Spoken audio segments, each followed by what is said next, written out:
Pendant 40 jours, nous avons médité sur l'Église à partir du texte conciliaire Lumen Gentium. Nous avons vu les joies et les fondements de notre Église et à la fois les points de conversion à améliorer en nous. Dans le temps pascal qui s'offre à nous par la lecture du livre des Actes des Apôtres, nous voyons une autre lecture complémentaire de ce qu'est l'Église. Je cite, « La multitude de ceux qui étaient devenus croyants avaient un seul cœur et une seule âme, et personne ne disait que ses biens lui appartenaient en propre, mais ils avaient tout en commun. » Cette belle vision de la première communauté chrétienne nous ouvre à l'importance de la générosité. Chers amis, sommes-nous généreux? Généreux en paroisse, certes, généreux en famille, généreux dans nos milieux de vie, généreux avec nous-mêmes. Et le premier exemple que nous pouvons citer est le Christ lui-même. De condition divine, il s'est abaissé jusqu'à mourir sur une croix. Cela nous paraît peut-être banal, normal, mais il ne doit pas en être ainsi. Ce don divin est hors du commun. Nous sommes des privilégiés et des miraculés.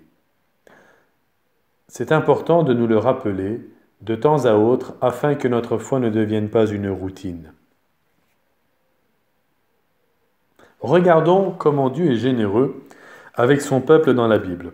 Dans l'Ancien Testament, Dieu n'a de cesse d'accompagner son peuple patiemment et avec amour. D'Adam à David, Dieu a pardonné les erreurs même très graves. De Sarah à Ruth, Dieu a été généreux dans la fécondité des femmes, la marque biblique de la bénédiction de Dieu. De Moïse à Osée, Dieu n'a cessé d'être patient, paternel et amoureux. Dans le Nouveau Testament, c'est la même logique, mais qui est amplifiée par la bonté, par la générosité de Dieu qui va jusque dans le don de son propre Fils. On retrouvera cette générosité dans l'attitude de saint Paul avec les premières communautés chrétiennes, en faisant ses 3 voyages à pied, en bateau, à dos de mulet, ou bien encore avec saint Pierre, Barnabé et Timothée qui conduiront les premières communautés chrétiennes. N'oublions pas Étienne qui sera martyrisé pour son amour du Christ. La générosité de Dieu passe par les médiations chrétiennes de l'homme, elle passe par les médiations humaines. Rendons grâce à Dieu pour tant de dons gratuits de la part de Dieu.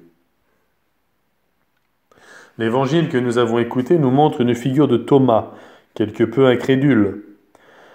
Mais il ne vous a pas échappé que Thomas n'était pas avec les apôtres lors de la première venue de Jésus. Et nous pourrions nous poser la question légitime, où était-il? Peut-être tout simplement dehors, sans peur, car les apôtres, eux, ont peur et ils se cachent. Avons-nous peur de notre foi? Il est de bon ton aujourd'hui de parler de l'Église, je vous le dis régulièrement, mais parlons-nous de Jésus.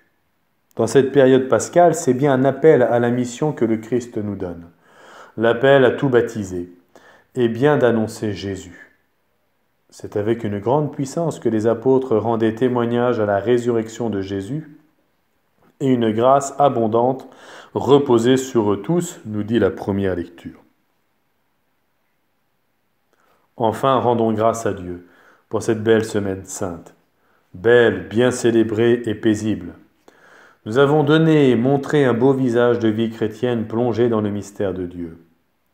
Sacristain, portier, fleuriste, commission choix de chant, chorale, petit chœur de chant, servant d'autel, servante d'assemblée, impression des feuilles de messe, équipe catéchuménale, les catéchistes, le lien avec le site internet, sans oublier les scouts, sans oublier aussi la mairie.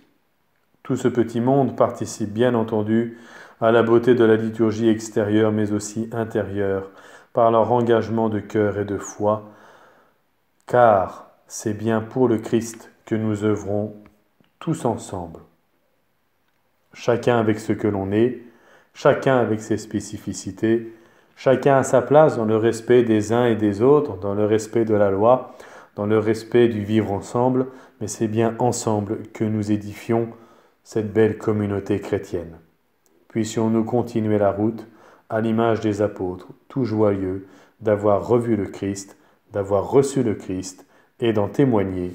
Amen.